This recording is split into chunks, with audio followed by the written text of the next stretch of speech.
Amiga, meu irmão e minha irmã, que coisa linda, divina e maravilhosa. Nós estamos agora pela web rádio Estação da Luz, a sua rádio que emana paz aqui de Natal para todo o planeta Terra. E deu 19 horas a nível de Brasil, nós temos o nosso programa Estação da Luz dentro da web rádio Estação da Luz. E a web rádio, ela tem um apoio institucional do grupo caritativo São Francisco de Assis, da Casa Espírita de Emanuel, do Pronto Socorro Espiritual Fabiano de Cristo, do Pronto Socorro Espiritual Maria do Pão e do Movimento Espírita aqui do Rio Grande do Norte. E é uma alegria muito grande, porque hoje é o dia do nordestino, mas nós falamos com alguém que conhece aqui, conhece a nossa terra, apesar de ser do Paraná, é o Daniel, né? O Dan, muito bem-vindo ao programa, obrigado pela sua vinda, e eu agradeço a sua mãe, Elza, que me abriu uma série de portas, e uma das tais foi você. Muito obrigado, meu irmão, que a felicidade do Cristo esteja sempre no seu coração, meu querido. Muito obrigado a vocês pela oportunidade, né? Minha mãe querida que fez essa ligação, né? Essa religação da origem da palavra religião, né? Entre a gente, e é uma honra muito grande estar falando para vocês aqui nesse que é o que a gente combinou de falar, né? O Dia Internacional, né? O Dia Mundial do Nordestino, né? Para valorizar essa gente querida, né? E rica e pródiga em virtudes, né? Muito bem, meu amigo. Eu estou muito feliz e o tema que nós colocamos é bem interessante, porque ser espírita nos dias atuais, o exemplo de Kardec ajuda. E conversamos aqui em off, você me falou de algumas coisas que agora eu estou sabendo por que eu comecei a colocar isso aí, por causa dessa sua opção, que daqui a pouco a gente vai falar, certo? Certo, Mas antes, certíssimo. nós somos uma rádio espírita e um programa espírita, e a gente tem, como diz um amigo nosso aqui nordestino, diz assim, a gente tem que pedir autorização. E a autorização é a prece, né? Mas antes da prece, que eu vou pedir que você possa fazer, e se também possível, o Evangelho, um pequeno comentário, eu vou fazer aqui uma leitura de um livro que é um livro assim de cabeceira meu há muitos anos, um presente que a esposa deu há muitos anos, há mais de 30 anos atrás, Caminho Espírita, a Jornada do Bom Combate, Espíritos Diversos, pela psicografia abençoada de Francisco de Paula Cândido, nosso Chico Xavier. E como é o mês de Kardec, vamos dizer assim, domingo, sábado passado, né, comemorando 216 anos do nosso querido codificador, tem aqui Kardec, é uma mensagem de Emmanuel. E ele começa assim: lembrando o codificador da doutrina espírita, é imperioso que estejamos alertos aos deveres fundamentais. É necessário sentir Kardec, estudar Kardec, anotar Kardec, meditar Kardec, analisar Kardec e comentar Kardec. Também interpretar Kardec, cultivar Kardec, ensinar Kardec e divulgar Kardec. O que é preciso cristianizar a humanidade é a afirmação que não padece de dúvida. Entretanto, cristianizar a doutrina espírita é raciocinar com a verdade e construir com o bem de todos para que, em nome de Jesus, não venhamos a fazer sobre a terra mais um sistema de fanatismo e negação. Para que não venhamos a fazer na terra mais um sistema de fanatismo e negação. Nosso irmão Emmanuel, lembrando todo o trabalho, preito de gratidão que o planeta Terra sempre terá de agora em diante com o nosso querido Allan Kardec, penso eu, e com certeza todos os espíritas. Depois dessa mensagem, nós queríamos convocar aqui o nosso irmão para que ele pudesse ser o portador da nossa rogativa em forma de prece ao Mestre Jesus, para que possamos, né, deixar que a espiritualidade venha influenciar sobre todos nós e principalmente sobre o nosso convidado. Meu amigo Dan, por favor, a prece e o Evangelho.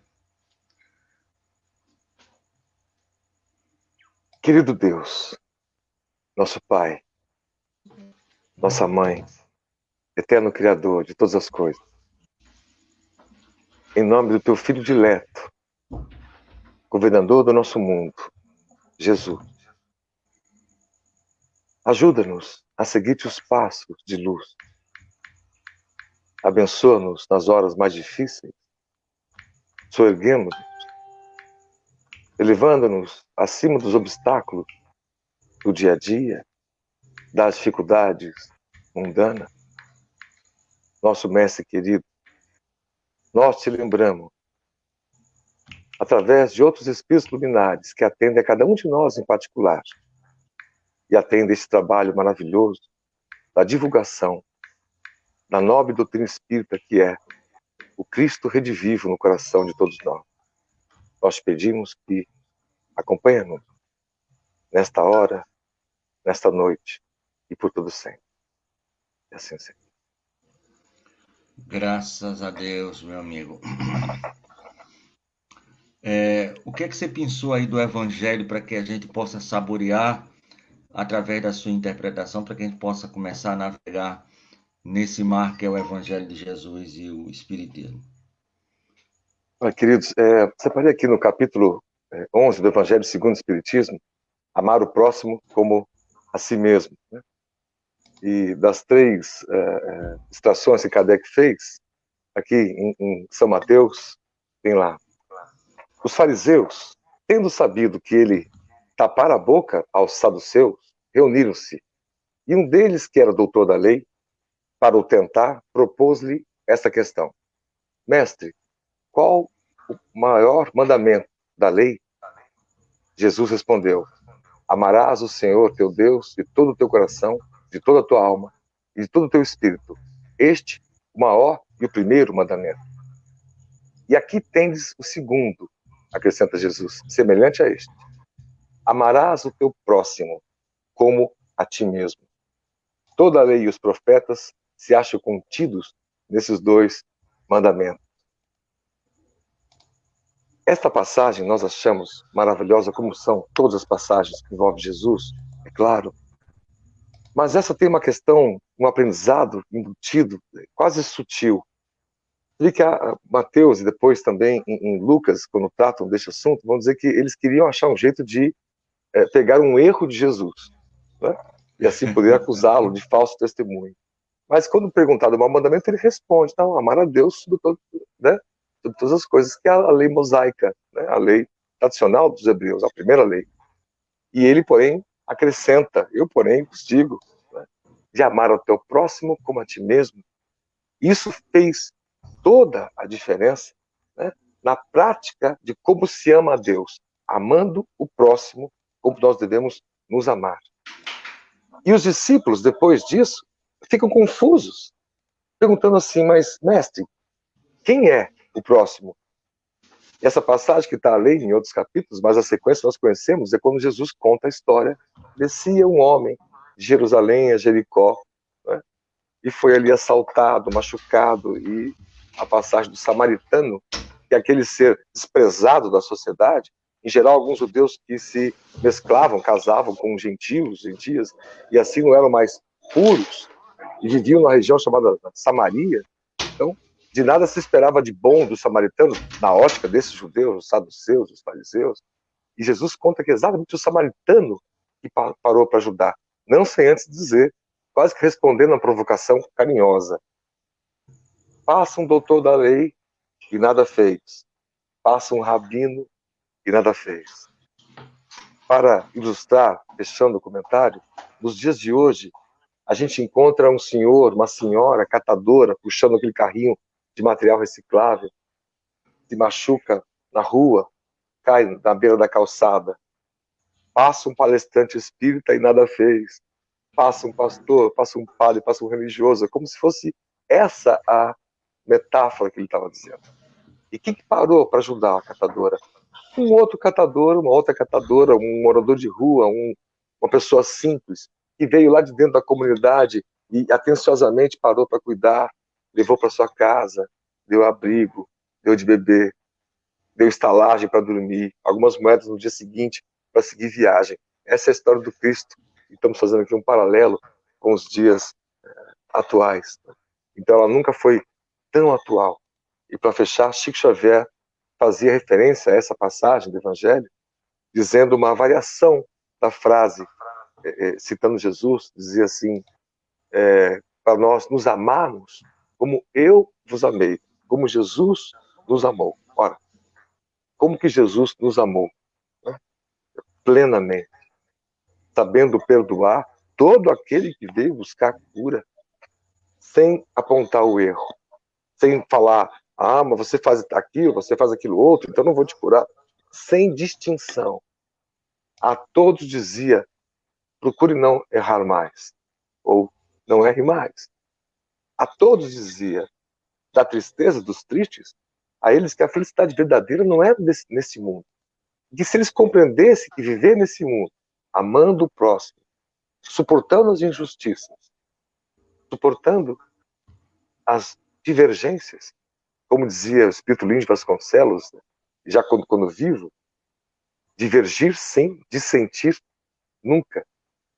Então nós vamos entender uma dimensão muito importante, fundamental, na vida de todos nós. A gente deve amar o outro próximo, seja ele quem for. Parado na rua, um político, um empresário, um trabalhador, um catador, um vizinho, da mesma maneira com que a gente ama nosso próprio filho ou filha genético, né? Esse amor de sangue. Esse é o amor pleno, o amor do Cristo. Acho que isso encerra o comentário do maior mandamento, que é o que Jesus nos ensinou. Belíssimo. Os comentários aqui estão lindos e maravilhosos. O pessoal aí está já vibrando, né? Inclusive o pessoal de Londres também está vibrando aí. É uma vibração materna, linda e maravilhosa, né? De mamãe. Mas muito bem, meu amigo.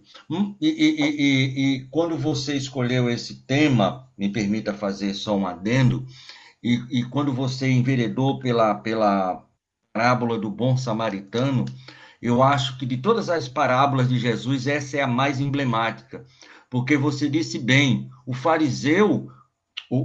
samaritano era a pessoa mais mal vista, tanto que se você fosse um judeu e estivesse só do lado de um samaritano, o pessoal já falava mal de você, judeu, que era um homem de bem, entre aspas. Aí Jesus, para um grande doutor da lei, e ele volta a pergunta: quem foi que. O doutor da lei não disse que foi o samaritano, não. Você pode ver que na parábola não está, né?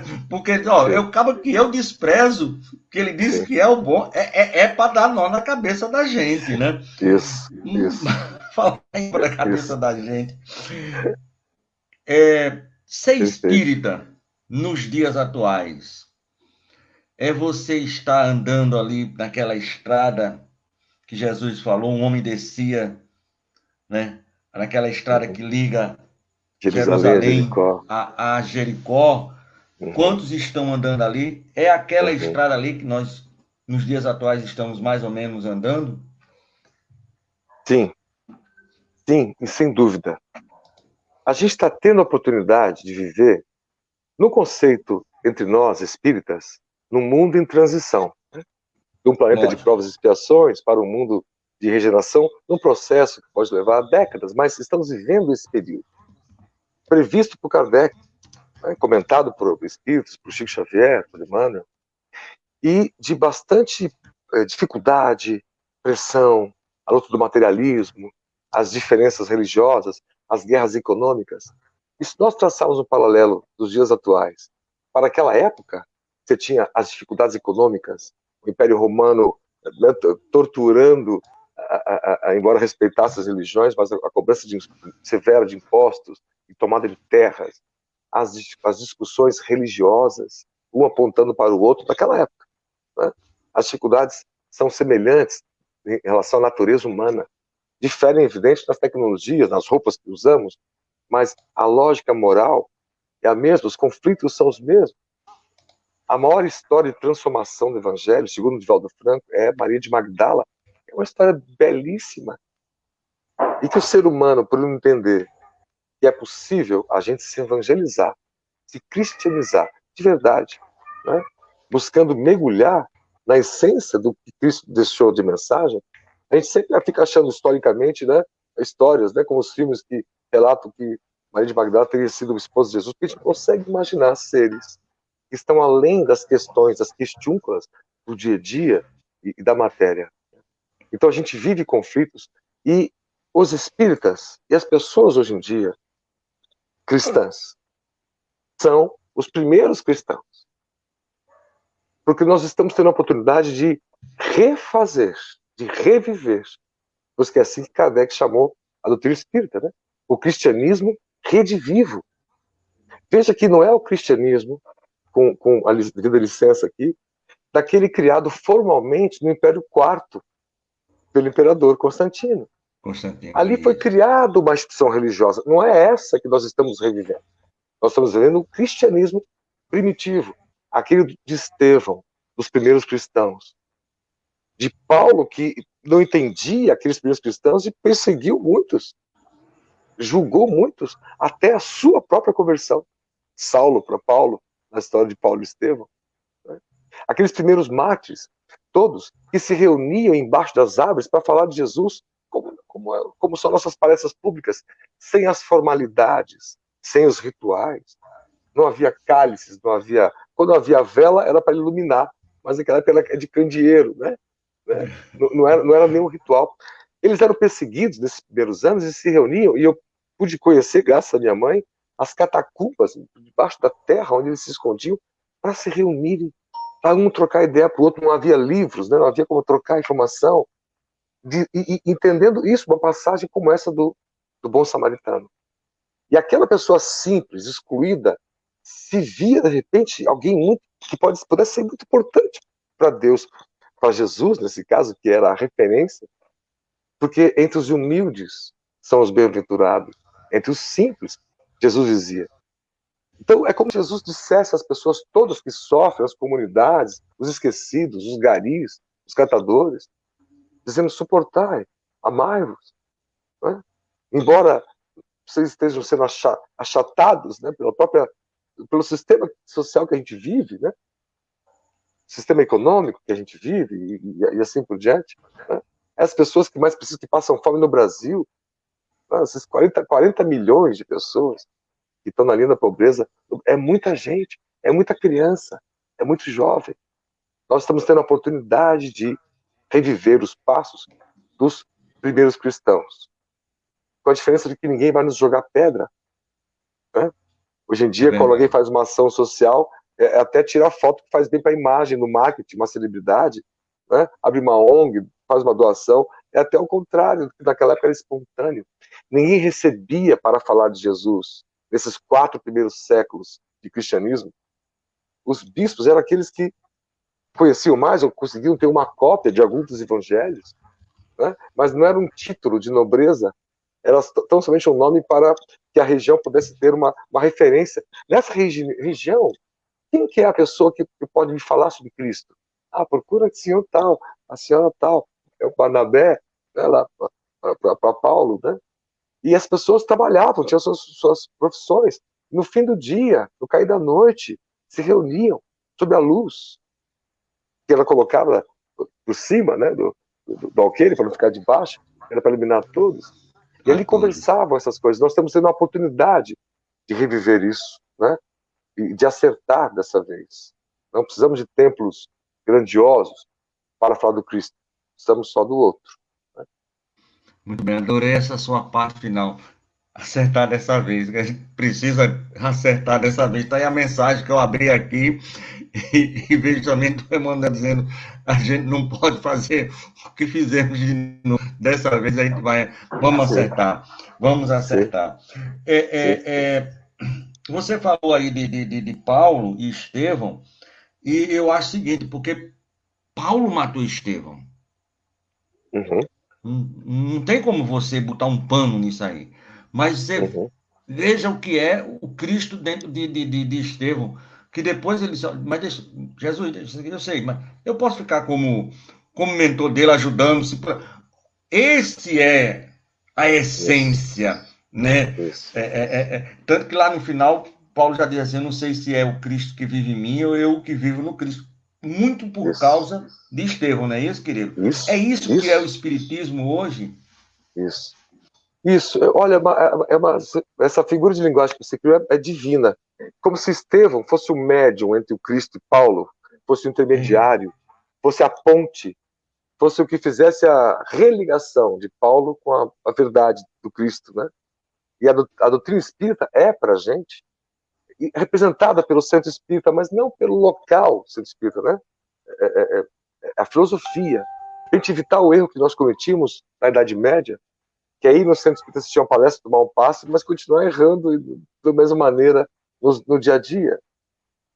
A gente não cometeu o erro de que fazer o bem em caridade é só abrir um sopão de domingo, uma vez por mês, na comunidade, lá com os amigos espíritas do centro. Isso é uma assistência importante e é válida, mas não é a proposta educativa da seara espírita. A caridade vai muito além disso. A caridade é você se doar, é seu tempo, não é seu recurso. Né? Senão a gente entra naquela parábola do óbolo da viúva, que as pessoas estavam tirando sarro daquela senhora idosinha porque ela deu uma moedinha muito pequena. E Cristo disse, ela deu muito mais que todos vocês que estão aqui. Todo mundo. Né? Porque ela deu o que ela tinha. Ela ficou sem nada depois daquilo. Ela deu o que era dela. Né? Essa é a verdadeira caridade. Então, essa nova compreensão sobre a lei do amor, sobre a caridade, é o que nós, espíritas, estamos atravessando nesses dias atuais, ou nesses dias em transição. Né? Ganhar, ou conquistar novos modelos de convivência. Né? E tomar muito cuidado nas redes sociais com que as ideias que a gente defende, porque às vezes elas se confrontam com as próprias ideias espíritas que a gente também defende. Então, às vezes falta um pouco de reflexão sobre alguma ideia. Nós costumamos dizer assim, atire o primeiro post, aquele que tivesse sem pecado. Como atirar a primeira pedra, porque os donos da verdade, o espírita deve saber, quando ele se torna espírita, que ele não sabe nada. Ele está recomeçando a aprender, nesse sentido de humildade, não saber nada no sentido pejorativo ou de ignorância, Lógico, não lógico, assim, lógico. mas o da humildade, você refazer, até peço licença, eu te contei antes do programa começar, fazendo um paralelo, nossa carreira acadêmica, a gente foi tentar estudar fora do país, para ter uma outra titulação, e numa área social, a gente queria entender a questão da pobreza, como funciona, como os projetos, né? E como professor, eu achava que sabia tudo. Quando nós desistimos desse projeto e fomos morar na comunidade, quem mais me ensinou a ser o Xavier, catador, né? Sabe, Dona Sandra, catadora. São as pessoas que eu nunca tinha olhado com esse olhar de que eles são meus professores. Então, amai-vos e instruí-vos. Né? Então, todo o aprendizado que eu tive, e que ainda é pouco, ainda falta muito, foram com eles. Né? Com as pessoas simples, aqueles que Jesus tinha predileção de conviver, né? E de estar, como diz Bezerra de Menezes, né? Andando nas praias, comendo nas tascas, declamando seus poemas nos montes, né? Sentado num barco encostadinho na areia, com as pessoas sentadas na areia, ouvindo histórias que ele contava. E havia um pastor, e havia um rebanho. Essa simplicidade nós temos que resgatar. A gente pode saber a história de cor, mas não conseguir sentir ela ainda. Muitas vezes... Repete isso aí que eu achei bonito. A gente sabe a história de cor, mas não conseguiu senti-la ainda. Né? Bem interessante isso. Muito interessante. Eu só nos últimos anos que eu fui ver essa parábola essa que nós citamos do próximo samaritano com outro olhar. Mas quantas vezes minha mãe desde sempre me ensinou isso, né? Então, a gente sabia na teoria, mas não sabia na prática, ou seja, no sentimento, né? No estender a mão. Então, como aquela descer o conhecimento do intelecto, que é importante, para o coração, né? Para o sentimento, para as mãos, né? Para você trabalhar, construir uma casa. Você foi assim, desculpa a expressão, é uma expressão, como diz o outro, saiu para fora e entrou para dentro, mas você foi procurar fora do país, vamos dizer assim, naquilo que você pode encontrar de melhor da cátedra, e na realidade isso estava dentro, como não adianta procurar Deus lá, ele está aqui, então ele está com o seu Pedro, está com a menina na comunidade, com essas, está dentro, está muito próximo, está longe, ele está ali, no meio, carne a carne, osso a osso, né? Isso, exatamente, foi exatamente. Essa transformação, né, de você se chocar com a nossa própria realidade, com o próprio conhecimento que eu tinha. E mesmo assim, mesmo espírita, né? Então, mesmo com o conhecimento espírita, a gente achava que o que fazia antigamente era o mais certo. Depois a gente foi aprendendo que há muito mais a se fazer. A primeira organização social, ONG, se tem notícia, foi que depois que o Cristo deixou eles em definitivo, digamos assim, né, depois da sua morte, da sua ressurreição e da sua ascensão, os discípulos, Pedro, André, Tiago, se reuniram e abriram a casa do caminho. É isso? É. As suas esposas trabalhavam lá também, cuidando das hortas, com plantas medicinais, e começaram a atender as pessoas que chegavam, maltrapilhas, doentes. Então faziam um chá, uma infusão, um carinho, um afago. Este foi o primeiro trabalho social e educativo. As pessoas conviviam lá, passavam uma jornada por ali. Havia até os conflitos entre eles. Tiago dizia: nós só estamos fazendo assistência, dando comida, uma sopa, e dando um abrigo, um cobertor, um curativo, mas não estamos falando de Jesus. Eles tiveram que conversar, criar uma salinha anexa, na casa muito simples, para ter ali um espaço para se reunir depois da alimentação, para falarem de Jesus. Hoje, né, hoje é o nosso salão de palestras, é o templo de alguma igreja, mas veja que não tinha essa conotação, né? E todos eles não viviam dessa atividade. Eles tinham seus trabalhos, continuavam pescadores, outros continuavam na sua atividade, né? E isso foi até um recado que Paulo deu a eles: não vivam vocês das doações que recebem. As doações são para os necessitados. E eles continuavam trabalhando. Então, esses 4 primeiros séculos dos cristãos é o que nós precisamos resgatar. Com todo respeito aos nossos irmãos da Igreja Católica, é evidente. Com todo respeito aos irmãos das reformas, das igrejas protestantes, cada um está buscando seus mecanismos, né? Mas em termos de reforma na estrutura religiosa, quem fez a grande reforma foi Francisco de Assis, né? Ele mostrou, só que isso não ficou conhecido na história como uma reforma, né? Isso mais tarde com Martim Lutero e Calvin, né? Mas o que Francisco de Assis fez? Apesar do que Assis, ele não entendeu muito bom, porque ele disse: eu quero reformar, no outro dele estava lá com tijolo, barra, areia, e metendo. Aí Jesus: o que, é que você está fazendo aí, rapaz? Estou reformando. Esse homem não é assim, não. Aí foi quando ele: opa, é outra coisa aí. É outra realmente. Coisa.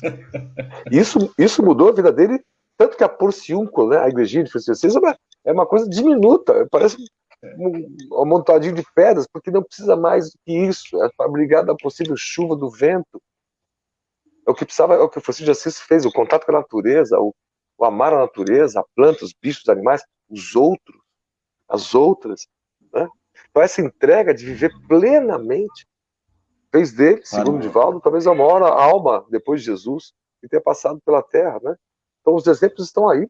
Esses são os exemplos, né? O sentido da vida são os grandes exemplos, né? Nasceram como Chico Xavier, né? Num lugar simples, né? Com um estudo simplificado, a postura humilde. O que mais precisa para falar de Cristo? Um abacateiro. E o evangelho que ele fazia embaixo do abacateiro, né? Lá em Minas Gerais, né? E aqui no Rio Grande do Norte nós temos a doutora Messi, que já está no plano espiritual, e ela abriu aqui há cerca de uns 40, 50 quilômetros de Natal, uma extensão da casa dela, né? E ela era um cajueiro, né? Era o cajueiro que se evangelizou, porque 30 anos de evangelho de baixo, se ele não se evangelizou agora, meu amigo, não posso fazer nada, porque o abacateiro de Chico já está lá, bem evangelizado. Se vira, cajueiro. Mas já chegou aqui perguntas, porque eu queria que você falasse justamente sobre esse. Você vai fazer essa resposta, vai responder essa pergunta, certo? E depois eu queria que você falasse um pouquinho sobre essa mudança do espírita para o espírita. Quando você abriu mão dessas possibilidades da cátedra, sem deixar, mas que você preferiu ir para a prática, para o dia a dia, para encontrar aquelas pessoas que lhe ensinariam muito mais do que qualquer livro, né, ou qualquer outra possibilidade. Mas aí, é um cadeira cativa aqui, que sempre está ligando para a gente, aqui pelo nosso WhatsApp, Júnior de Nova Barra. Como o senhor vê o jovem espírita e a juventude atual, né? Porque, queiramos ou não, hoje nós temos coisas que na minha infância não pensava em sonhar, não tinha, né? Uma série de fatores que modificaram muito. Nos últimos 20 anos, o mundo deu uma guinada tecnológica muito grande. Como é que você vê o jovem espírito e essa juventude aí tão tão para frentex, como dizia um amigo meu, É, quando era é pequeno. verdade, né? Veja, nós estamos vivendo isso, né? E vendo as mudanças de geração para geração, né? O que antigamente, uma geração para outra, a gente considerava em média 50 anos. Cada 50 É, anos tem uma geração. Parece que agora é mais rápido, né? A cada 10 anos. A pessoa com 25 anos, para o jovem de 15, ele já está velho, ele está noutra, né? Noutra vibe, como eles dizem, né? Então parece que a mudança é ainda mais rápida do que eram as juventudes nos anos, nas décadas anteriores. Mas interessante que a juventude, toda ela religiosa, de todo o matiz religioso, vive um drama semelhante. Para nós causarmos aqui uma pequena reflexão. Imagina um jovem, vai crescendo a criança, né, um adolescente, e os pais são religiosos, não importa que religião, só o exemplo, né? certo. Então, ele vê lá a mãe indo para o centro, para a igreja X, o pai também, etc. Tal, e chega em casa e vê os dois se degladiando, se xingando, se gritando, se traindo. Né? E o jovem cresce com essa dificuldade entre a vida teórica, religiosa dos pais, não estou Certo, dizendo que são todos, estou pensando só para uma provocação, né?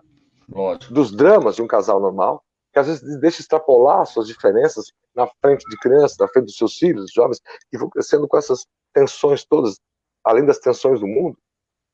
De repente a mãe e o pai falam, filho, você tem que ir para a igreja. Eu falo assim, por quê? Para me tornar como vocês? Né? De repente tem outros caminhos na minha vida.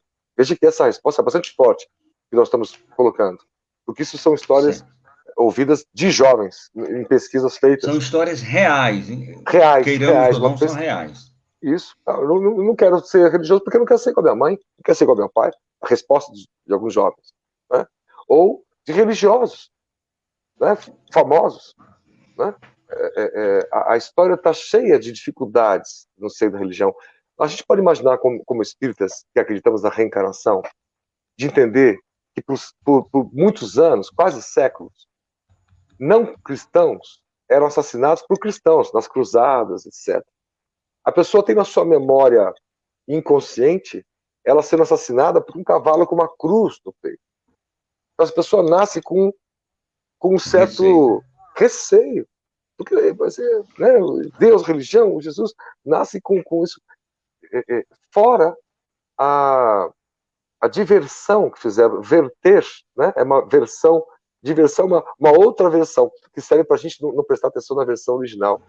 Há uma versão do Cristo presente em muitas religiões atuais que é completamente diferente do Cristo, desse Cristo original, dos evangélicos. A ponto de um pastor que eu acompanho, chama Caio Fábio, dizer que o que nos importa na religião é o Novo Testamento, não é a Bíblia. O Velho Testamento é um livro maravilhoso de história, tem as codificações todas, tem muita coisa maravilhosa ali. Mas em termos de conduta moral religiosa, nós temos que nos ater ao Novo Testamento, ao Cristo, que não fundou uma religião, não fundou um Lógico. templo físico, né? Ele mesmo não tinha essa, não era essa a proposta. A proposta é a transformação de todos, de cada um à sua maneira.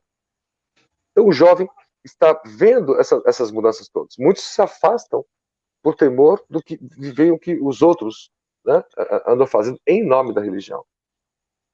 O Ibope diz que 92% dos brasileiros são cristãos. Ah, Ora, o Brasil não está melhor por conta dessa estatística. Está faltando o quê? cristandade. A cristandade entrar no coração, né? Nesse sentido, a espiritualidade mais importante do que a instituição religiosa, né? Então, a religiosidade, né? Então, eu acho que passa um pouco por essas questões. Nós ficamos um pouco aqui, mas perdão, mais para falar do jovem, mas para dar essa dimensão dos conflitos que o próprio jovem vive nas escolhas, né? Eu vi os jovens da Índia que não seguem Gandhi. Gandhi é uma história longínqua para eles. Que pena.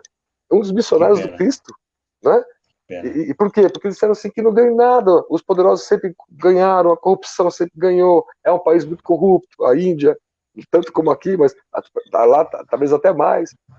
Então esse jovem se desencantou e perdeu a ligação importante que teria, que precisa ser resgatada com aquele Religada. Gandhi original da não violência, no caso deles, E a gente com aquele Cristo que andava com os simples, que olhava com o outro, que nunca falou nada de forma marcante, incisiva, preconceituosa, né?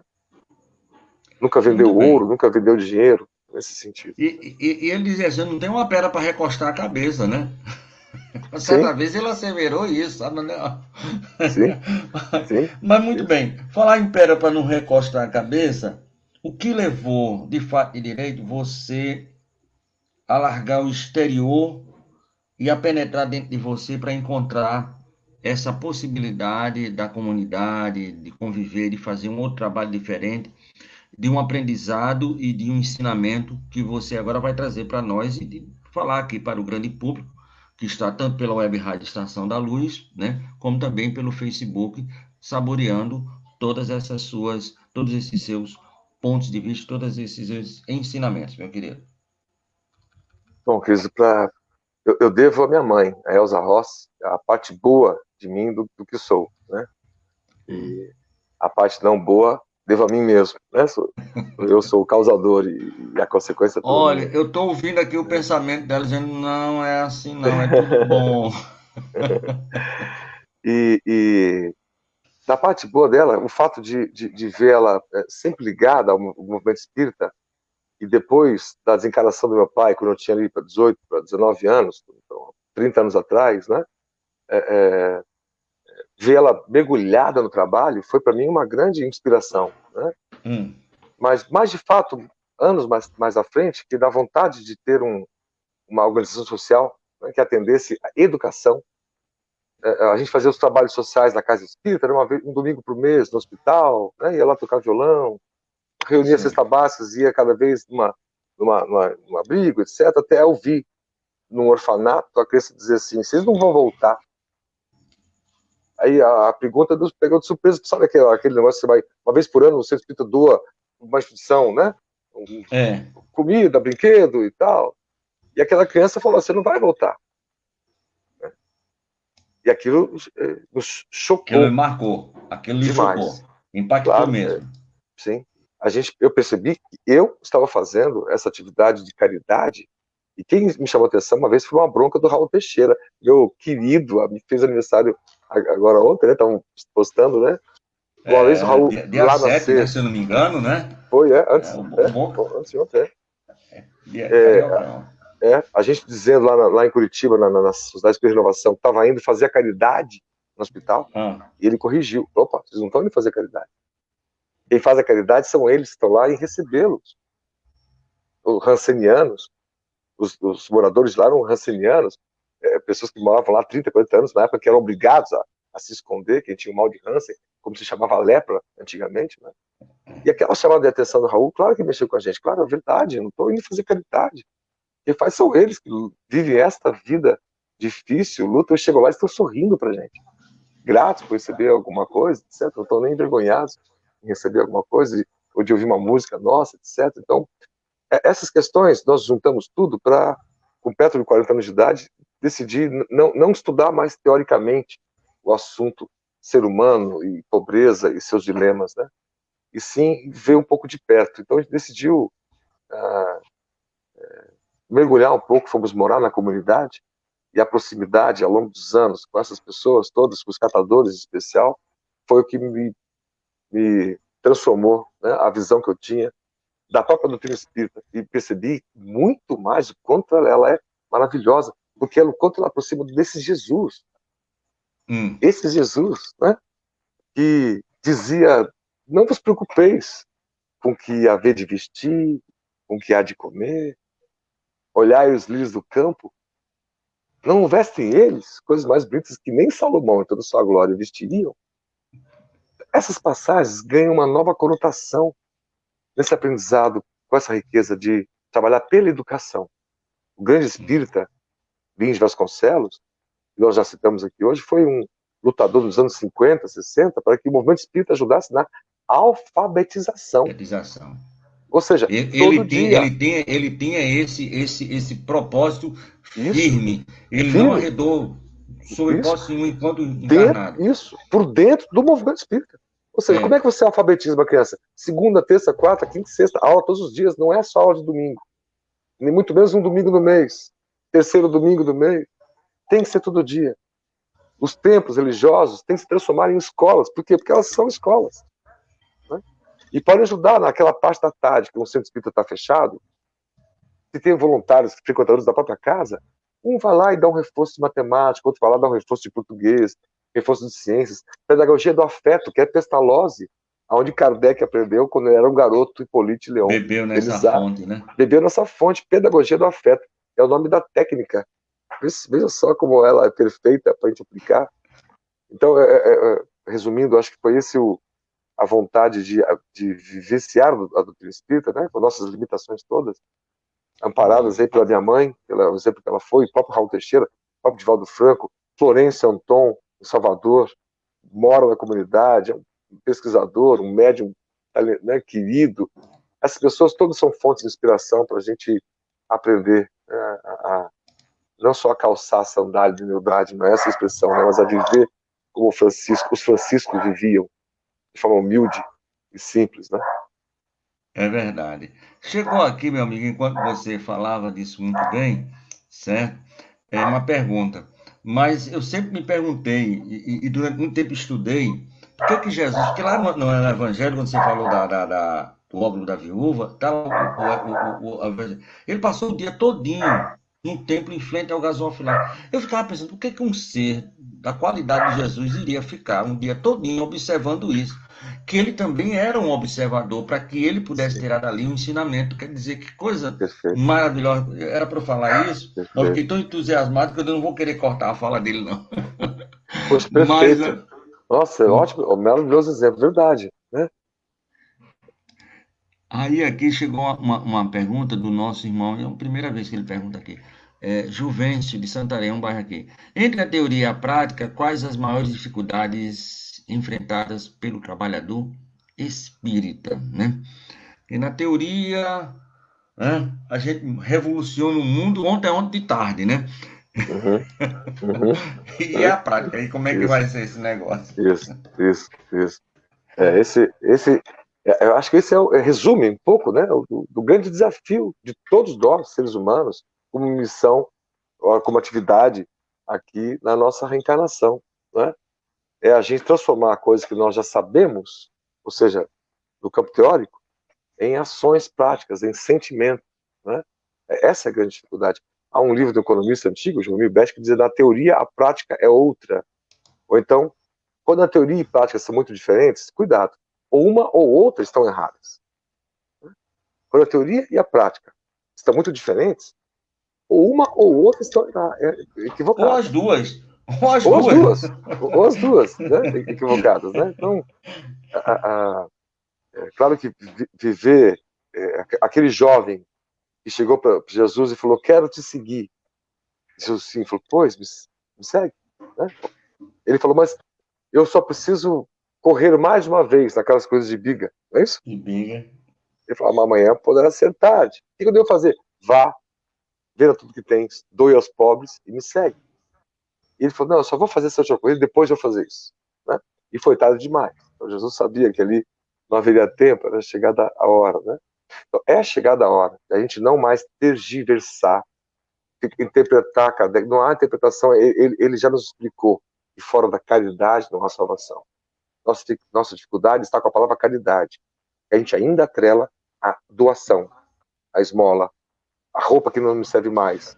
A ONG vive de caridade, que são os voluntários que se doam, e vive de doação. Cesta básica, dinheiro para pagar as Precisa, contas, né? Mas veja lógico. que. E a caridade, que são as pessoas voluntárias que vão lá dar uma aula de música, dar uma aula de arte, ou dar uma aula de capoeira, esportes olímpicos, para a gente sair só do futebol aqui no Brasil, né? Lá na ONG todos sabem jogar xadrez, né? Para ensinar coisas diferentes. E a gente pode ver essa doação da caridade, você passar um tempo com a pessoa. Né? Não é difícil você encontrar alguém espírita há muitos anos, há décadas, né? E que faz trabalho social há décadas, você perguntar: você tem algum amigo catador? Assim, tenho muitos. Dá o nome de um deles. A pessoa percebe que faz muita caridade doando, não sabe nem o nome da pessoa, não sabe onde mora, se tem neto, se tem filho. Nós espíritas não chamamos lá no nosso trabalho a senhora da limpeza de tia do café, de tia da limpeza. Ela tem nome, ela tem uma história. A gente sabe, por ser espírita, de ir além, de perguntar para ela como é que ela vem de casa para o trabalho, e vai descobrir que ela pega 3 ônibus. Tem dia que ela chega atrasada ali, porque um dos ônibus falhou, e a empresa desconta no contra-cheque dela, e o espírita passa a ter essa compreensão, e mais a fundo no outro, mais empatia. Isso exige de nós mais doação. Né? Então, para a prática da nossa teoria, que nós costumeiramente até já temos em boa parte, né? Em alguma parte, é a gente entender que é necessário arregaçar as mangas, né? Do seu tempo, e encontrar tempo, que tempo é uma questão de prioridade. Né? Quantas pessoas dizem, olha, Daniel, nossa, quando eu estiver aqui, tal situação, fechou uma empresa lá, aí eu vou lá ajudar, na ONG, né? A pessoa pensa, quando eu me aposentar, ou quando isso, quando aquilo, eu diria, como Jesus disse a aquele jovem, vem hoje, não amanhã. A situação nossa nunca vai estar equilibrada, plena, perfeita, para a gente poder ter um tempo para ir numa comunidade. A comunidade tem que estar junto com a gente, nesse sentido, né? De você estar próximo, mentalmente, espiritualmente ligado às crianças. Os jovens das comunidades não conhecem o shopping em Curitiba, não conhecem o shopping, nunca foram no shopping. 16 anos de idade, não conhecem. O shopping é pertinho, porque a distância, o degrau social gigantesco que o espírita ou o cristão tem o dever de buscar equalizar com afeto. É promoção social. Isso aí é promoção social. Não é caridade. Não é assistência, é a promoção social. A assistência é muito importante. Agora, a promoção social. Deixa eu dar um testemunho aqui de uma verdade. O que você está falando é verdade. Eu quero falar aqui. Há cerca de uns 12, 15 anos atrás, um grupo de jovens lançou aqui uma ideia muito fantástica, chamada O Bom Samaritano. Minha filha hoje trabalha lá como evangelizadora, graças a Deus. Legal. E é pegar o pessoal de rua no domingo, uma vez só por semana, e traz para dentro do centro. Os cabras tomam um banho, faz um corte de cabelo, uma roupinha, munguzá e cuscuz. O cabra come, é evangelho e comida. Muito bem. Ótimo. Perfeito. Eu trabalho no centro da cidade, meu amigo Dan. No centro da cidade aqui de Natal. E até eu começar a trabalhar no Bom Samaritano, aquelas pessoas para mim eram invisíveis. Perfeito. Eu só comecei a perceber aquelas pessoas quando eu ia lá no domingo fazer o trabalho, quando eu chegava na segunda-feira, aí eu digo, opa, ele tá aqui. Aí eu tô aqui tomando. Foi que eu comecei a perceber que aquelas pessoas existiam, apesar de eu estar todos os dias da semana no centro da cidade trabalhando. Você tem uma ideia de como é que é a nossa visão, e sendo espírita, e pá, mas aquelas pessoas para mim eram invisíveis, certo? Basicamente invisíveis. Isso. Então isso aí tem que... Lindo depoimento. Lindo depoimento. Correr atrás. É um bom trabalho, um bonito trabalho que o pessoal aqui faz. Jovens espíritas, filhos de avós e de pais espíritas que tiveram essa ideia de fazer esse trabalho aqui lindo, chama-se O Bom Samaritano. Maravilhoso. Maravilhoso. Muito bem. Tem uma pergunta aqui do Humberto Luiz, lá de Ingapó. O que é ser espírita? Não, peraí. O que é ser espírita? No que consiste essa posição frente ao mundo? Acho que é isso. O que é ser espírita? E o que consiste essa posição frente ao mundo? Nosso irmão Humberto. Querido Humberto, quando Kardec se sentiu no dever de conceituar o espírita, né, para poder ajudar a gente no nosso processo de identificação. Ele disse, reconhece o verdadeiro espírita pela sua transformação moral. Primeira parte da resposta dele. E pelos esforços que o espírita faz para dominar suas más inclinações. Né? Então, em 2 partes. Uma, a gente buscar transformação. Se a gente, numa reflexão nossa, está se sentindo dono da verdade já há muitos anos, com as mesmas manias e hábitos, e Kardec dizia, né, o conjunto de... A educação é o conjunto de hábitos adquiridos. Né? De repente, faz 30 anos que eu sou assim. Ora, a resposta do Espírito é, faz 30 anos que eu estou assim, tentando ser assim. Daniel, deixa eu só te fazer... Eu estou aqui com a pergunta 685. tá? que é justamente ela que fala justamente da questão da educação, que é a criação, que você acabou de... Eu estava aqui para falar a Ah, toda que hora, a todo bacana. instante, aí você vai e fala Que justamente dessa bacana. questão. Quem quiser saber sobre educação na visão de Kardec, você lê o adendo da questão Isso. 695. Desculpa interromper, mas aí está numa sintonia Perfeito. danada. É isso. É a nota de Kardec embaixo da É uma resposta ali, nota, né? é de Isso. Kardec, né? Isso. Então, a É educação um conceito. como você ia falando, desculpa, vai, conclui. Não, perdão. É um conceito lindo. A educação é um conjunto de hábitos adquiridos. Nós somos nosso conjunto de hábitos. Então, se a gente bate no peito e fala assim, eu não me arrependo de nada do que eu faço, essas frases prontas, não combinam com a postura espírita. E o espírita se arrepende das coisas que faz quando identifica que errou. Né? Quando faz uma reflexão, como na questão 919 do Livro dos Espíritos, que São Agostinho responde sobre o autoconhecimento, ele fala, fazei como eu fazia, antes de me deitar. Eu questionava se fiz algum mal a Deus, ou ao próximo, ou a mim mesmo.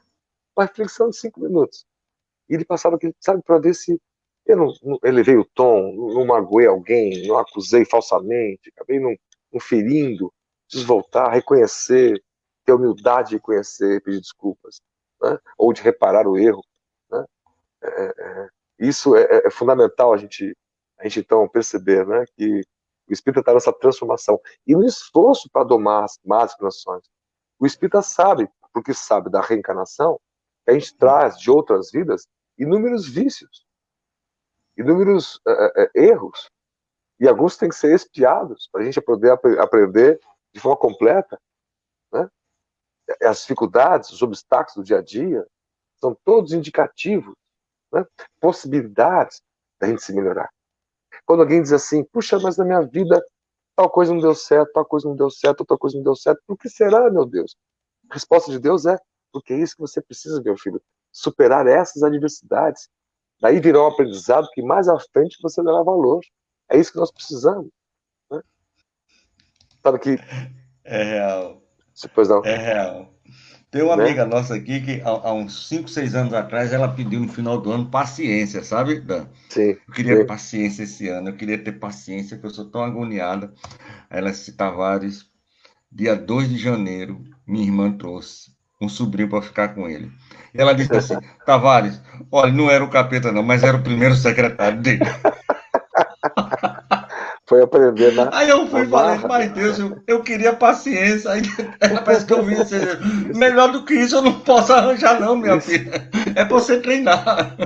isso, né? As adversidades, né? Você veja, Kardec, quando pequeno Rivail, o pai dele morreu muito cedo. Ele já tinha perdido 2 irmãos dele, então ele ficou filho único com a mãe. Quando depois, aos 10 anos, pôde estudar lá em Verdun com Pestalozzi, na Suíça, né? Quando voltou, a mãe dele, como minha mãe, a única coisa que eu tenho em comum com Kardec é uma mãe que me ajudou bastante, me ajuda muito, né? Kardec teve uma mãe que o ajudou.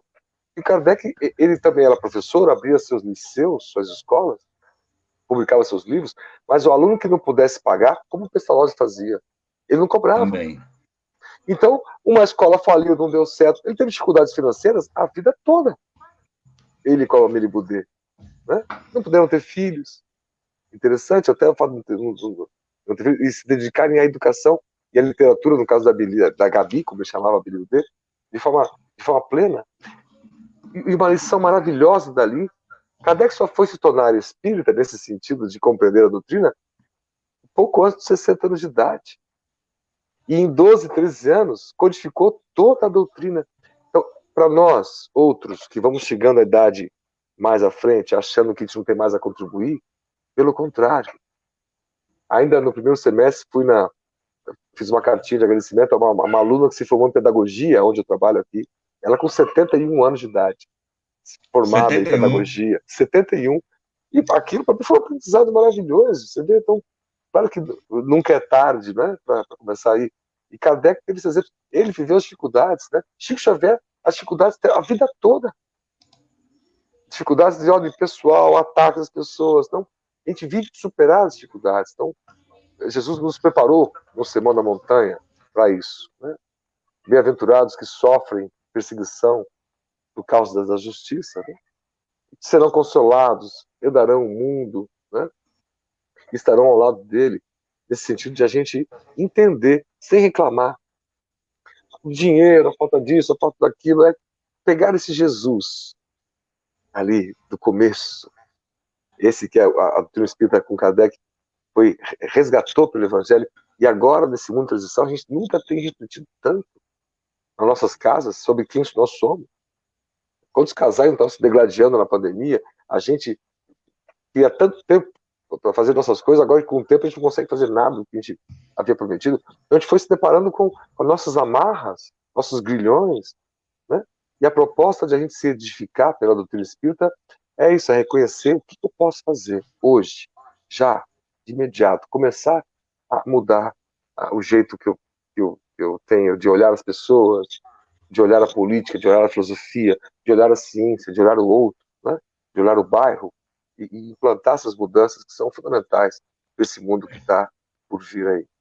Isso é bem Kardec, porque tem uma pergunta assim, como é que ela é uma meio prática eficaz para melhorar agora? Porque na pergunta ele não colocou nas vidas futuras, não. Isso é qual é o meio prática eficaz agora. Agora, Essa sua isso, fala é muito importante. genial, Eu queria perfeito. fazer de novo, perguntar, vou perguntar pela terceira vez, porque toda vez que eu pergunto, eu vejo seus olhos aí brilhando. Como é que funciona lá na ONG, lá onde você trabalha, onde você desenvolve isso, como é que é, as pessoas que Mutirão. queiram ajudar, as pessoas que queiram participar. Eu sei que eu estou aqui no Nordeste, você está aí Uhum, no sul do uhum, país, mas lógico uhum, que isso não impede. Então, eu queria que você falasse um pouquinho, até para criar estímulo em outras pessoas também a fazer. Como é esse uhum, trabalho? Dá uhum, uhum. uma pincelada aí bonita Sim, nesse trabalho que você faz, por sim. favor. Bom, num ponto de vista, é uma organização social, né? Uma associação, Certo. uma ONG, como nós chamamos, né? Que busca dar assistência e também educação, especialmente educação. Agora, no outro ponto de vista, foram as reflexões espíritas, espiritualistas que fizemos a respeito da própria educação, né? Ali tem espíritos que são muito adiantados intelectualmente, moralmente. Hum, Como é que a gente descobre convivendo, aglutinando, né? E o nosso olhar não é de que aquelas crianças são as necessitadas. O nosso olhar é que necessitados somos nós, que desejamos ser voluntários, para hum, nos doarmos, né? Nós chamamos isso de volunterapia, a terapia do voluntariado, né? Quando você se doa, isso a gente viu ao longo dos anos, a pessoa indo lá uma vez por semana para doar a sua aulinha, né? O seu reforço com alguma criança, etc., ou informática, é, das atividades todas. E isso mudar a vida do voluntário, né? Quantos jovens de universidade nós não levamos para lá e a realidade, o contato com aquelas jovens que quase não têm roupas para vestir, não tem quarto para morar, não dorme na cama, dorme embaixo do sofá, uma outra, aquela vida dos bairros mais difíceis, né? E o choque para essa garotada de universidade, né? Nesse contato. Eu direto, recebi né? alunos de medicina da PUC que, circulando pelo bairro, nós perguntamos assim: quantas crianças com óculos e aparelho nos dentes vocês viram? Nenhuma. Não é porque elas enxergam bem, não é porque todas têm dentição perfeita, é porque essas coisas não chegam aqui. Não E nós existe estamos a ainda. 5 minutos da PUC, né, onde eu trabalhei por 20 anos. Então, alguém passando fome a 5 minutos da gente. Essas reflexões a gente foi aprendendo a colocar na ONG, sempre com a pedagogia do afeto. Tirar eles do bairro, para eles puderem conhecer o mar, né? Cartilhas de educação, robótica, ciências, né? Então, dá esse perfil, como o Kardec dava, ele dava astronomia, anatomia, química, ele dava essas matérias todas no liceu dele, porque ele tinha um conhecimento maravilhoso sobre tudo isso, né? E lá isso depende de cada dia um voluntário, dois, para dar uma atividade de tal maneira que na integração a gente tenha mais resultado, descubra mais talentos, né? Do desenho à profissão futura, né? Da alfabetização de crianças à alfabetização de adultos, né? Tem 30% dos brasileiros acima de 60 anos não sabem ler e querem, sonham com isso, né? E foi uma senhora no centro espírita, num projeto da sopa, tomando sopa, que nos disse: ah, filho, meu sonho é aprender a ler. Eu até brinquei. Essa sopa, então, podia ser aquela sopa de letrinhas, né? Já começava ali a aula, né? Tem duas A gente, educações, né? A educação de isso, né? leite e comer, né? Já vai ficar Isso, de barriga cheia, né? isso. E sabe, Tavares, que eu dava aula para ela e para os filhos dela há 5 anos. E Hum. só depois de 5 anos que ela foi me falar que o sonho dela era aprender a ler. Eu fiquei envergonhado. Falei, como é que eu não soube disso? Por que eu não me interessei por ela? Porque você não Mas, percebeu isso, né? por que eu não Não percebi teve essa isso? percepção. Isso, isso. Então, são nossos despertar, né? Despertar, despertar, né? Então, a ONG vive disso, de despertar as pessoas, Como esse é o nome olhar. da ONG, Chama, Dan? chama Instituto Multi-Irão. É uma brincadeira com a palavra mutirão, que é um Irão, grupo de certo. pessoas, de múltiplos projetos, né? Irão. Irão. Então, a gente, claro, ainda vive de doações, né? A minha mãe ajuda muito com as amigas dela de fora, porque a gente tem lá almoço todos os dias. Claro que na pandemia agora está parado, mas as campanhas continuam, né? Cartilhas de alfabetização que nós produzimos. Então, eu, como vivo a ONG, né? Às vezes pedindo recursos, campanhas, mas estamos também produzindo, transformando catadoras em costureiras. Elas produzem roupas para a gente vender, para ter geração de renda também, para a gente não só ficar pedindo, né? Porque é Lógico. delicada essa questão financeira, mas a gente também depende disso, e isso é normal que E, seja assim. e o próprio Kardec falou nisso, porque se não me engano é no Obras Póstumas que tem um projeto 1868, 1860, que ele já fala como é que as casas, e aí você vê, poderiam se autogerenciar sem a necessidade de.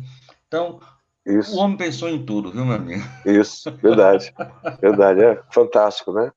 Foi um ser humano maravilhoso. O braço Meu amigo, direito do homem. nós já estamos aqui pertinho do final e chegou mais uma pergunta aqui. E essa daqui eu acho. Vamos passar para você, o que é que você acha? Cadê? Ai, nem botei aqui embaixo. Pera, calma. Deixa eu só aqui, que agora eu me atrapalhei um pouquinho aqui. Fiquei Tranquilo. emocionado, mas a gente quer agradecer a todos aqueles que estão. Botei no local errado, porque aí fica embaixo, aí não dá para a gente ler direito. Eu acho que agora vai. Pronto. Lúcia, da Cidade da Esperança. No Brasil, mais do que em todo o mundo, temos grandes exemplos de espíritas. Isso facilita ser espírita ou dificulta devido às comparações, né? Uhum. O que é que você acha? Olha, aí uma resposta bem opinativa. Acho que, aliás, a minha mãe domina muito esse assunto, porque é uma das coisas que mais me orgulho dela é essa função dela, já de décadas atrás, de trabalhar junto com esse grupo de pessoas maravilhosas que fazem essa ponte entre o movimento espírita internacional. As células espíritas fora do Brasil são muito comuns, criadas por brasileiros. É como se isso aqui fosse É, um celeiro, né? E isso é o mais comum, até que vai atingindo. Então, esses países mais velhos, né, de história, como a Europa, etc., até o Emmanuel já comentou isso com o Chico Xavier, cristalizaram ideias, né? Quase não permitem novas ideias, né? As coisas vão sendo desmontadas por própria força da natureza, né? Da necessidade de um novo mundo, né? pedrificaram, né? Vamos dizer assim, né? Isso, Pedrificaram mesmo. isso, né? E a gente encontrou no mundo, no Brasil, esse espaço para uma abertura, um país novo, com ideias novas, com uma mistura, uma mescla muito grande de pessoas e, portanto, de tradições religiosas e que sempre soube conviver, né, o catolicismo com o seu sincretismo ali com o candomblé, com a umbanda, né, entre os espíritas, né, entre os irmãos evangélicos e católicos. Mais recentemente, a gente começou a notar mais uma certa luta por espaços, e o espírito não deve lutar por isso, não é por prosélitos, e Kardec estava É. preocupado, é com a vivência. Uma pessoa, quando se levanta, muitos se levantam com ela, né? Então basta um farol, como o Divaldo Franco, né? naquele bairro que junta alguns amigos, e a obra vai crescendo e toma essa dimensão impressionante que toma, né? Então não acho difícil ser espírita aqui, acho difícil ser espírita fora do Brasil, o acesso à informação a mais pessoas, né? Quando você tem necessidade de ir num templo, num centro espírita, né? Aqui no Brasil você tem todos os horários, todos os dias, né? Você pode encontrar, Você lá fora não. Né? vai a pé de uma casa Isso, para outra, né? Eu isso. tenho rodado aí esse mundo, mas só é umas 2 horas de viagem. 2 horas de viagem é um bocado de quilômetro. Eu vou de Sim, carro, sim, um sim, bocado de roda, de quilômetro sim, rodado. sim, sim. Há muito trabalho se fazer ainda fora do Brasil, né? Tem muito espírito brasileiro que ainda vai para fora para poder, como missionário, lançar a semente para o lá. E Dona Elza faz isso já há muitos anos de forma Há muitos extremamente anos, muitos brilhante. anos, querida, há Eu tive muitos anos. o prazer de nessas andadas conhecer três mulheres fantásticas, que eu, assim, sou admirador. Bacana, É a tua mãe, bacana, a Jussara e a certo, Vanessa, lá nos Estados certo, Unidos, né? que Assim, três legal. mulheres, São, sabe, que são se juntar, espetaculares. meu amigo, olha, é um peso grande. Elas Sim, fazem um bocado de coisa ali muito interessante, sabe? é, Fantástico esse pessoal muito que está bem. rodando por aí. Olha, meus amigos brasileiros, nós somos verdadeiramente felizes, porque a gente tem rodado aí há 6 meses, do Japão aos Estados Unidos, ao Uruguai, ao Portugal, à França. Vamos para a Inglaterra com a sua mãe no próximo mês, mas é uma dificuldade muito Uhum. grande. É uma coisa hercúlica Sim, fazer espiritismo fora do sim, Brasil, certo? sim, Muito difícil mesmo, muito difícil, né? Mas sim, ele não sente assim, nenhum se sentem assim, sabe, né? A gente é que tem essa visão, tá entendendo? Mas ele certo, conta, não, pra gente é um prazer, é uma alegria certo, muito grande. sim, sim. Muito bem. Não chegou mais nenhuma pergunta aqui, deixa eu ver, deixa eu só dar uma olhadinha. Acho que a gente já pode ir para as considerações finais. Eu queria que você fizesse as considerações finais, mas primeiro eu queria agradecer a você que superou em muitas minhas expectativas, Poxa, querido, certo? obrigado. Duas coisas que eu admirei muito em você, e eu costumo muito falar, quando ele fala na ONG, você dá uma brilhada nos olhos. Eu não sei se você fica assim numa alegria que parece um menino quando a gente ia levar para um parque de diversão, sabe? Menino, eu falo isso por causa de mim, sabe? Eu ia naquela expectativa, será que vou, será que não vou? E quando ia, parece assim, aquele negócio de uma alegria de uma criança num parque de diversão, Poxa, parque, muito obrigado. certo? E eu Gratidão a queria você. as suas considerações finais e já aqui fazer de público a possibilidade de a gente fazer um intercâmbio, como diz nosso irmão Décio aí, construir pontos para a eternidade. Vez e Sim, outra sim. você fazer aqui com a gente, e o que eu queria que você fizesse no próximo, se você puder, Uhum. trazer esse Claro, seria uma pessoal honra. lá da ONG para a gente Certo, conversar, fazer uma roda de negócio, uma certo. roda de conversas aqui com o Seria seu Xavier. sensacional. Para mim, se você puder Sim, fazer isso, olha, eu seria vou agradecer sensacional. demais, certo? Poxa, seria uma honra. Vamos fazer sim.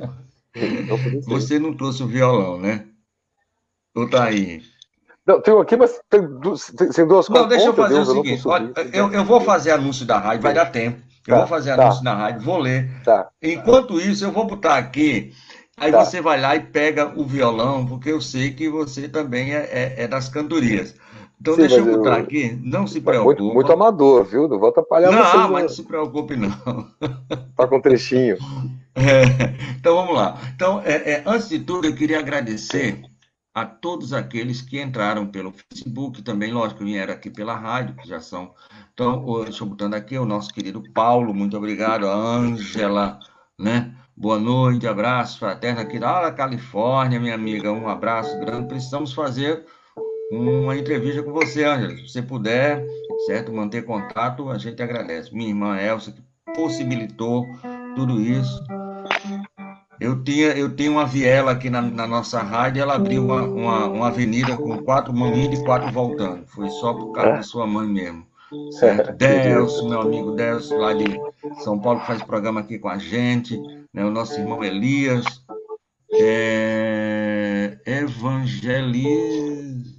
Evangelho lá, campanha mundial, Queridos. abraço, meu amigo, muito obrigado. Ele é lá de Pinhais, se não me falha a memória, né? Ele botou Pinhal, é? aqui. Pinhal. É, Elias, também muito obrigado, né? Elias Carlos, Maurícia, nossa irmã Maurícia, que é aqui da Paraíba, aqui de João Pessoa, né? A Ângela Inoue e a amiga Elsa, ela manda assim, muitas guerras santas em nome da cruz, matanças, né?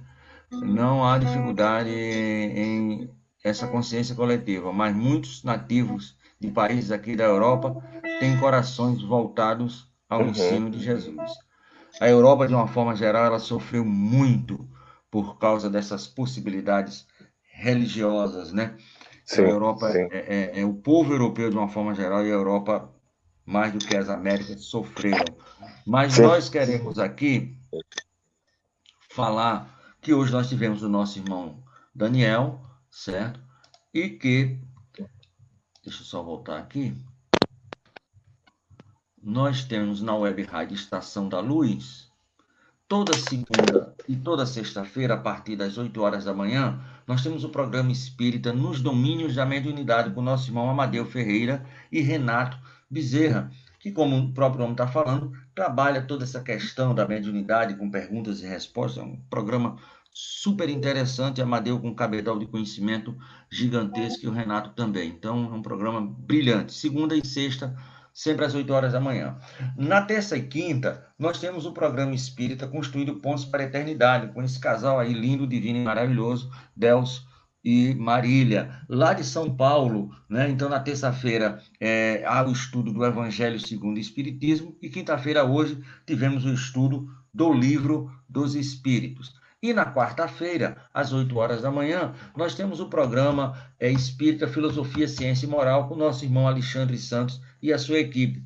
Eles estão estudando atualmente o livro Céu e Inferno, lá naquele capítulo que tem inserido o Código Penal da Vida Futura. Um trabalho maravilhoso que o nosso irmão está realizando. Hoje, como nós falamos, o nosso irmão Daniel. Amanhã à noite nós teremos, a partir das 19 horas, o nosso irmão José Soares, aqui da Federação Espírita do Rio Grande do Norte. Ele vai falar sobre as profecias, já aconteceram ou ainda vão acontecer. Nosso irmão Zé Soares é uma verdadeira enciclopédia espírita ambulante, né? O circulante. É um cabedal também de conhecimento muito grande. No sábado, nós vamos voltar para São Paulo, falar com a nossa irmã Caitlin, que ela é cantora, ela tem um grupo chamado Chaves de Luz, e ela vai trabalhar aqui a arte de cantar para a divulgação ou para divulgar. E no domingo, estreou domingo passado, e a gente vai ter o segundo programa nesse domingo, é o programa Espírita, Atualidades do Pensamento Espírita, com a dupla Cosme Deolindo e Silvia Almeida. Eles são lá da Congregação Espírita São Francisco de Paula, na Tijuca, onde viveu o nosso querido Bezerra de Menezes, né? E, inclusive, o tema vai ser de uma reportagem, viu, Dan? Que o Kardec fez sobre pandemia. Está lá na Revista Espírita, né? Então, uma coisa que a gente pensa que é da agora, mas já lá no século XIX, Kardec já fez. Aí vai trazer coisas maravilhosas. Então, é mais dois trabalhadores que se juntam aqui à nossa web rádio e terá um programa semanal todos os domingos, né? Foi uma estreia linda domingo passado, e esse domingo agora nós teremos de novo. Vamos ter também, já a programação da próxima semana já está toda certa, né? Então, já temos aí todo mundo, a gente vai começar a fazer segunda, quarta, quinta-feira nós teremos o nosso Geraldo, que já é um cadeira cativa aqui, o vice-presidente da Federação Espírita do Brasil, né? Aí, sexta-feira, volta com o Soares e no domingo, de novo, né? O nosso queridíssimo. Muito bem, então nós temos todo esse trabalho aí, e agora nós vamos pedir, né, ao nosso cantor de horas nas horas vagas, né, que faça as suas considerações. Sim, tem um negócio aqui que chegou, achei isso também bonito, muito bonito. A filosofia e ciência espírita sobre a luz do Cristo recebe todas as religiões. Não sendo uma religião, seus postulados são aceitos por todos, né? Ninguém precisa mudar religião para conhecer a filosofia espírita. Só acrescenta. Esse é o grande trabalho de Kardec. Não é uma outra para combater, mas uma para ajuntar e a crescer. É isso? Então, que ele fala isso diversas vezes. Então, estamos aí na sintonia, né? Meu amigo, são as considerações finais, e eu queria que você fizesse a prece, mas a prece cantada. Você veja uma canção que você canta lá na organização, alguma. Fique à vontade, certo? Esse tempo final é seu. Tá, toca um tantinho assim. Bom, para os amigos e queridos, né? A gente fez essas observações hoje, lembrando que são momentos difíceis, como são todos os momentos, né? E nunca, como antes, nós temos a oportunidade de fazer diferente, de fazer melhor, de entender Jesus como aquele ser maravilhoso, magnânimo, uma estrela, caminhando por entre as pessoas, né? Atendendo um por um nas suas necessidades. E é isso que ele espera de nós, que o mundo espera de nós. E hoje falamos da necessidade de termos tranquilidade, doçura, mansuetude, por que não paciência. Um trechinho dessa música, paciência, a gente pode compartilhar com os amigos aí. Mesmo quando tudo pega um pouco mais de calma, até quando o corpo perde um pouco mais de alma, a vida não para. Quanto tempo acelera e pede pressa, me recuso, faço hora, vou na valsa. A vida tão rara. Quando todo mundo espera a cura do mal e a loucura finge que isso tudo é normal, eu finjo ter paciência. O mundo vai girando cada vez mais veloz. A gente espera do mundo e o mundo espera de nós. Pouco mais de paciência. Para todos nós. Muita paz. Muito obrigado. Fiquem todos com Deus. E até a próxima. Se Deus quiser, meu irmão, muito obrigado. Muito obrigado. E nós voltamos com carinho, um coração assim, cheio de júbilo, por mais um amigo que nós conquistamos, por mais uma ponte que nós construímos para a eternidade com nosso irmão Dan. E voltamos com a programação normal da Web Rádio Estação da Luz, a sua rádio que emana paz aqui de Natal. Saúde e paz com Jesus de Nazaré. Muito obrigado, meu irmão. Até amanhã, se Deus quiser. Dan, você é 10. Querido. Obrigado, Tavares.